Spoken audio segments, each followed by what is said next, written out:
Какво става, хора? Здравейте и добре дошли в новия влог.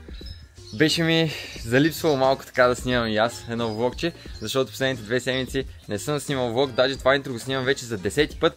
Малко съм такъв загубил ритъм, но бързо ще се върнем.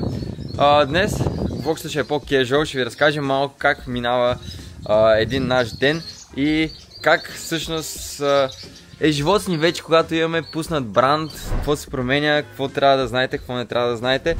Човек, смисъл, много е яко, много е стресиращо, но просто вече когато видим, че и на вас ви харесва, много от вас вече сте си добили, сте си купили от нашите бижута, това е най-готиното чувство, защото вие оцените нашия труд, пък ние се кефим на това, че ви харесва нещата, които правим. В момента отивам на фитнес, за първи път ще хитна само ръце. Не съм тренирал тази седмица много добре, главно заради работата. Наистина събирам много работа, аз мисля, че просто пускаш бизнеса и айде, готов си. Не, сега вече почват по-интересните неща, почваме да скалираме бизнеса, почваме да занимаваме с Facebook реклами. Много неща. Днеска времето е очевидно доста добре. What? До вечера е финала на Шампионска лига. Ще гледаме да го хванем и този сегмент от видеото. Просто не знам, наистина, за 10-ти път го снимам това интро. Не искам да го снимам повече пъти. Имам чувство, че много япам и че говоря само някакви пълни глупости. Но да, добре дошли в новия влог. И just let's get it, човек. В смисъл, няма какво повече да ви кажа, освен да си купите от първия линк долу в описанието най-добрите бижута в България, най-добрите женски бижута в България. Няма конкуренция, защото съм сигурен в продукта ни, сигурен съм в това, което предлагаме. Така че натискайте първи линк долу в описанието и ако ви трябват готини дрежки, HyperCotic е вашето място. R7, ви спестява 7% код и там сега отивам на фитнес.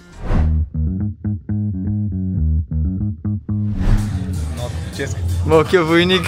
Имаш ли прическа? Не бе, добре си. Виж, аз имам нова прическа. Манах каската. Май по-добре така, а? Да. Те хората ще кажат. Сега от тебе искам да ми кажеш едно нещо. Днеска, последния матч. Челси видяхме, шампиони. Няма какво да кажеш там. Кажи днеска за ПСЖ. И Интер. Аз го виждам равен сет на продължение. Победа за ПСЖ го виждам аз. Точен резултат. 2-1.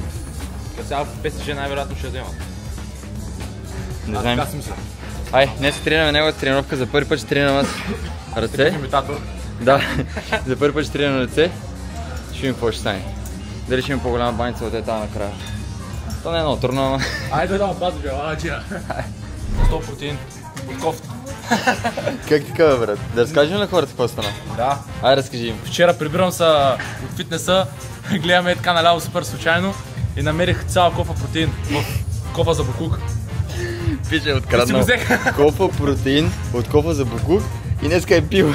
Ама не, той наистина супер вкусен. Нищо няма, да? Амикс, 2 кг. Просто е в кофта. Те хората просто не им харесва, късе се го фърля, нали? 100%.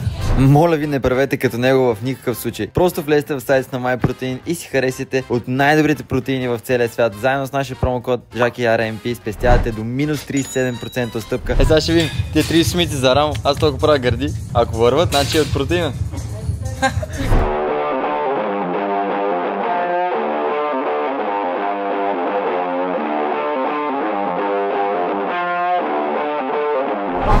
Я кажи малко на хората да се посмеят, кой служава златната топка? Бъди искрен, бе, жена. Ами няма или ръфня. Ти? Салах. Какъв салах, бе? Какво с тия го? Кол Помър.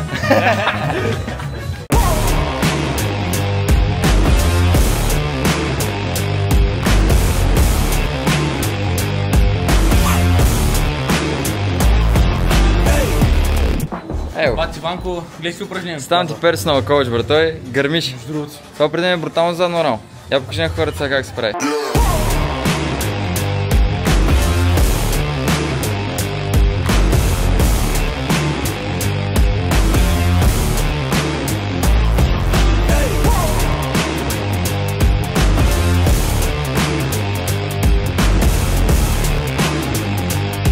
Значи, кажи моето момче какво обеща. Ако сега не направи 10 повторения, няма да ходим да ядем после Subway, защото супер гладни сме, искаме да ядем Subway. Направо сега в момента си представям 30-та пикантен италянски или пиле терияки, едно от двете, с една голяма порция картофи. Ако не направя 10, няма да пати короче. Ай, Лауджия, почвай. Отдала ще ги скарам.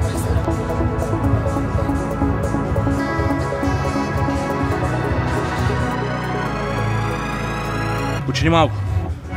Вземем въздух.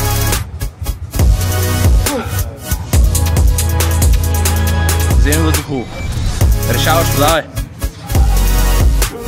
Ще се яде. Май триската ни чака, а? Да, лавата, както каза. Оля бе, ще ядем с събой, бе. Оля бе.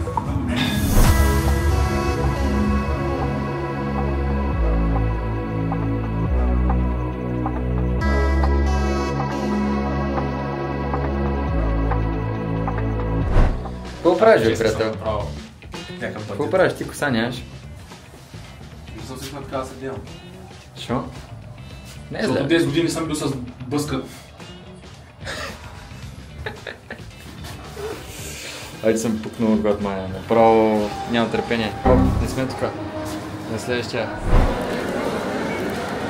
Това е най-добрият момент в тренировката. Затова тренирам за 30 см, пилете ряки, големи картофки, обаче колата е зеро, защото все пак идва лятото и Стани. трябва да не сме чак толкова дебели, да има малко преса и релеп да колажа.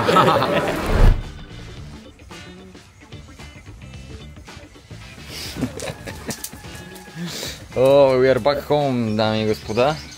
Сега време малко да поработим, защото не може само заявление, фитнес и хапване. Време е малко да погледнем как се случват нещата с сайта.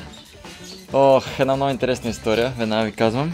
Още когато пуснахме сайта, имаше около 300 човека вътре в сайта, 270-80 на първите 5-6 минути, когато пуснахме официално вече сайта да е готов, всичко да влизат хората да си купуват.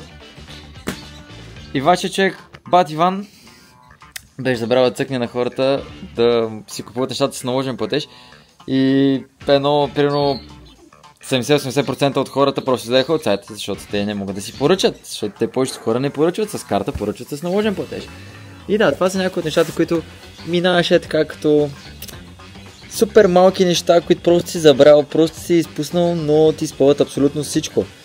И горе-долу това е бизнес, абсолютно всеки ден да се справиш с някакви такива проблеми, но е много интересно, много е яко.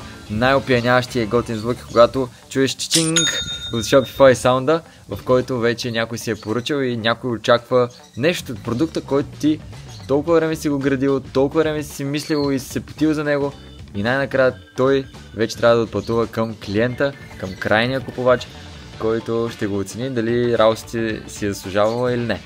Така че да, сега влизам малко по работа и после оправяме и отиваме на бал. Alright people.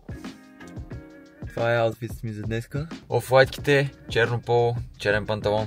Косата ми е така между другото много повече ме кефи. В момента даже само съм се изкъпал и съм излезнал. Напишете ми в коментарите какво мислите за тази прическа, дали е по-добра от кошницата, която ми беше на главата. Винаги си пускам коса, пускам и накрая ми писва и я махам точно преди да стане както искам настрани. Обаче този път стана настрани и не ме изкефи достатъчно. Както виждате, този път съм с часовник. За първи път от много време го само този часовник. Отиваме, чакаме само Жаклин да слезе, както винаги малко закъсняваме. В момента е 7:20, това е почнало в 7. Но да, тя ще е горе-долу готова до 5-10 минути и отиваме на едно много яко място, което между другото даже не съм бил още в Пловдив. Много яко. Просто вижте.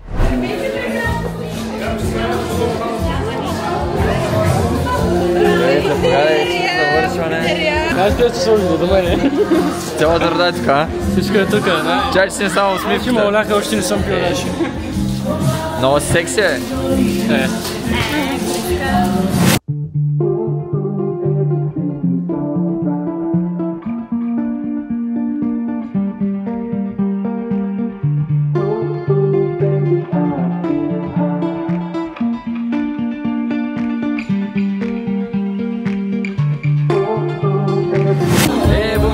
Малки деца пораснаха. Тихо, ще спрати. Ето ги, най-сладката двойка. Моя Криси Ботев. Никога не съм вярвал, че си фани приятелка. Види какъв е красавец. Това е единственият път в живота ми, когато кажа, че той човек е красив. Как се е барнал? Тихо да им направи. Големец, разплаках се. Не съм.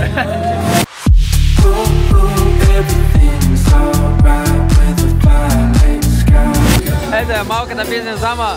Отново е в Shopify. Как е бизнесът? Върви ли?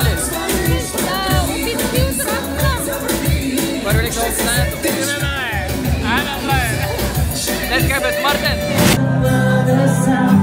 Айде, пускаме финала. Кой ще бие? Кой ще бие? PSG или Интер?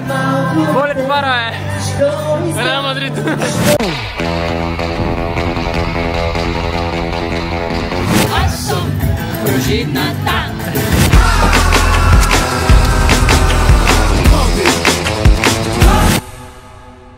Дами и господа, това беше всичко от днешното видео. Къс влог знаем, че искате по-дълги влогове. Просто напишете в коментарите дали ви харесват този тип влогове, в който просто ще ви говорим вече и за фирмата ни.